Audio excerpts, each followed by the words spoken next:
Good day to everyone. Yours truly is Dr. Jerome Magallen, your coach in the journey of understanding the self. So today I will be sharing to you the concepts of unpacking the self.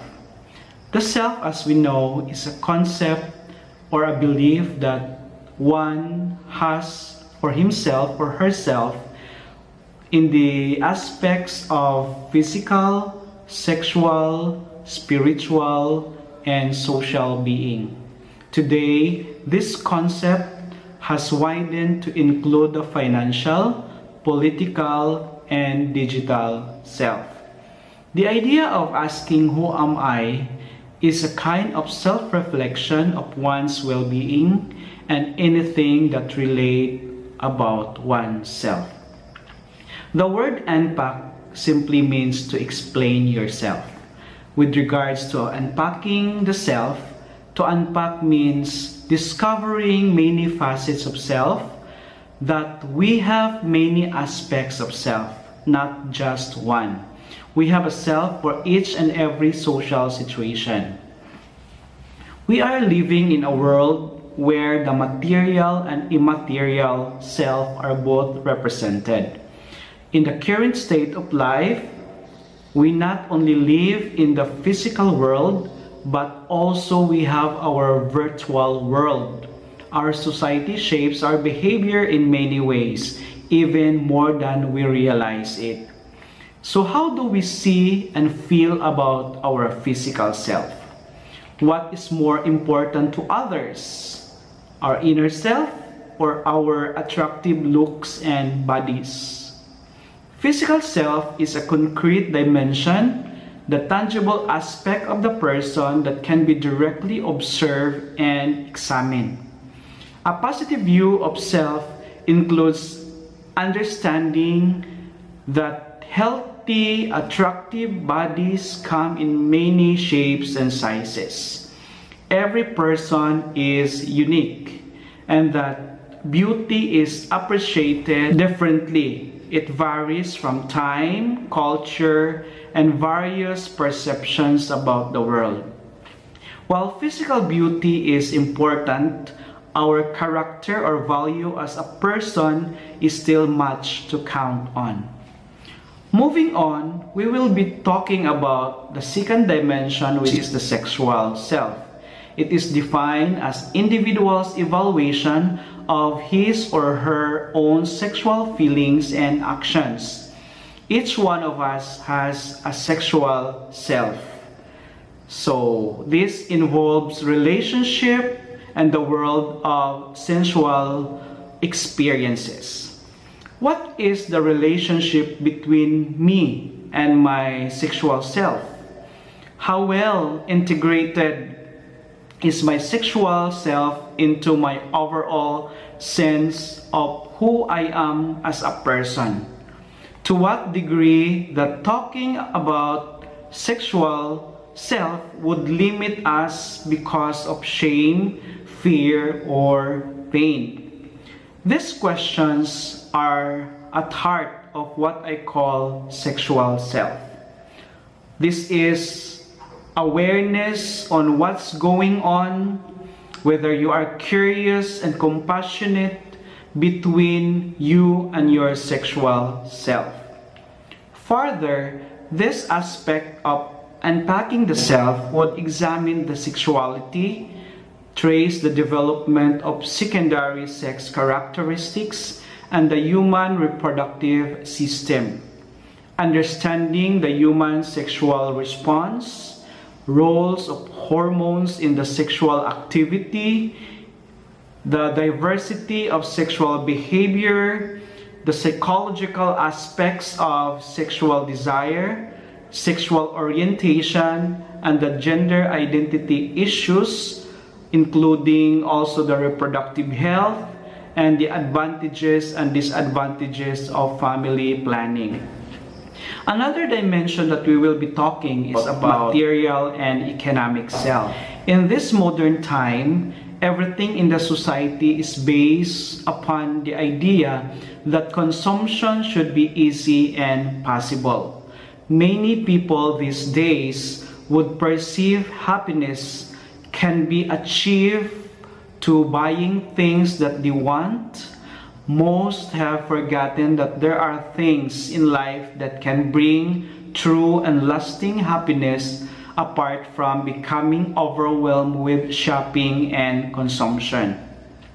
Our economic self signifies aspects of one's sense of self and identity. One's sense of self and identity is influential on how the individual chooses to purchase his or her wants, how he or she makes economic decisions, and address his or her personal and social needs.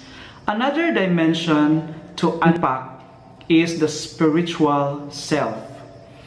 How do we take care ourselves spiritually? As a student, it is vital that you develop a healthy sense of wonder. Part of this is the curiosity about the range of human beliefs. It is important to keep an open mind as you seek to understand the belief and the system that may not be the same as yours. Spiritual self comprise activities that we engage to find and nurture a sense of connection to a higher power and meaning of our lives.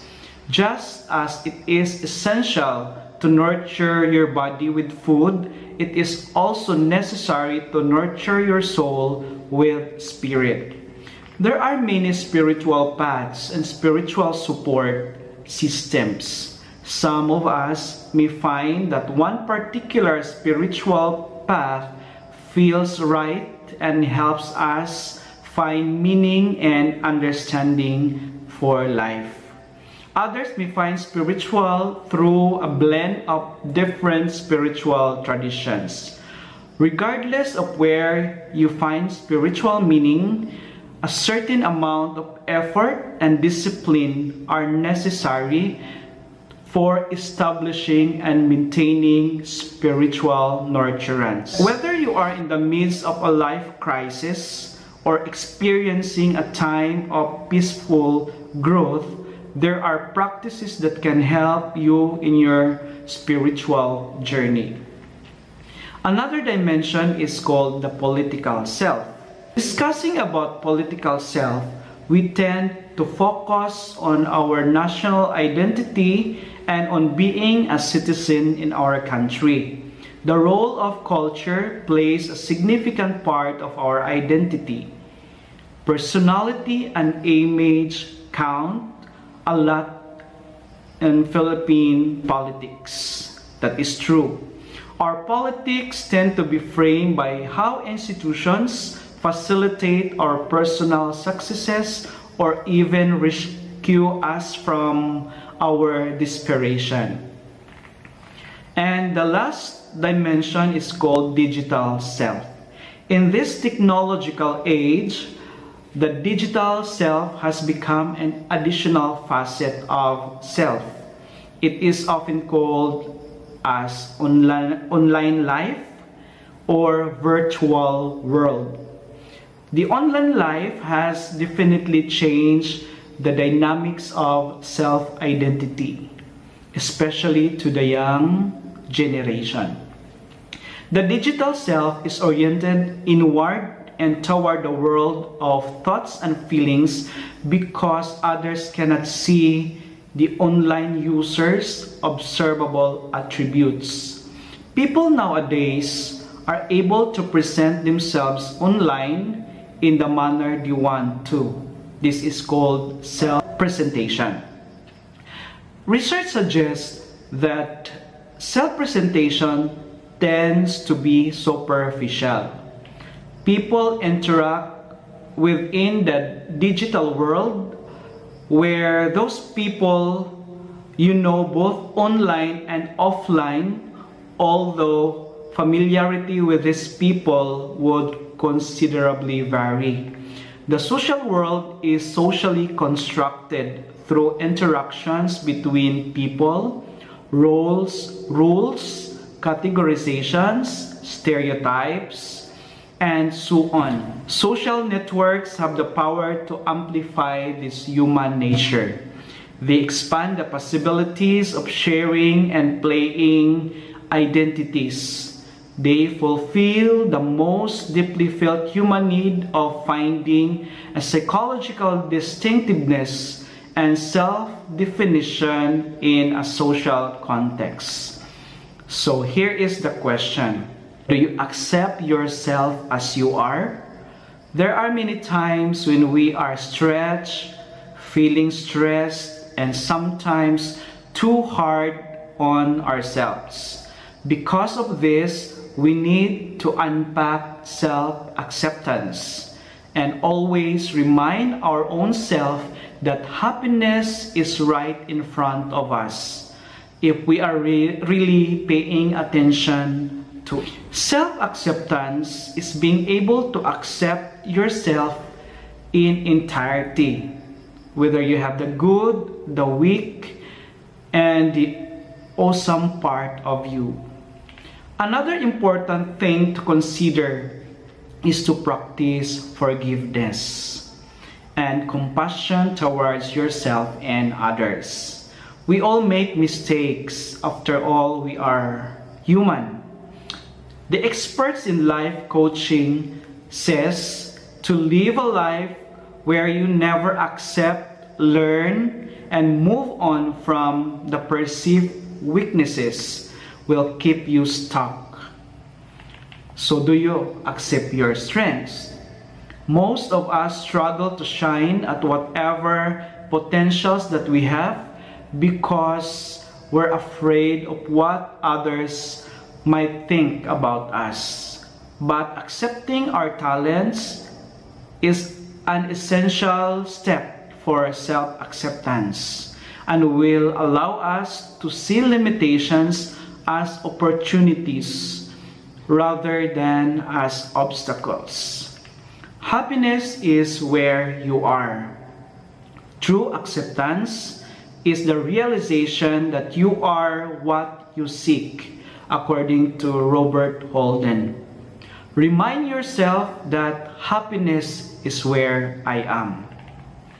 Make a sensible effort to put into practice and acknowledge the strength that you have, contributing something worthwhile that you have done in the past. Also, practice a conscious acceptance of a choice or action you haven't always loved about yourself, but is part of who you are. Thank you and continue learning.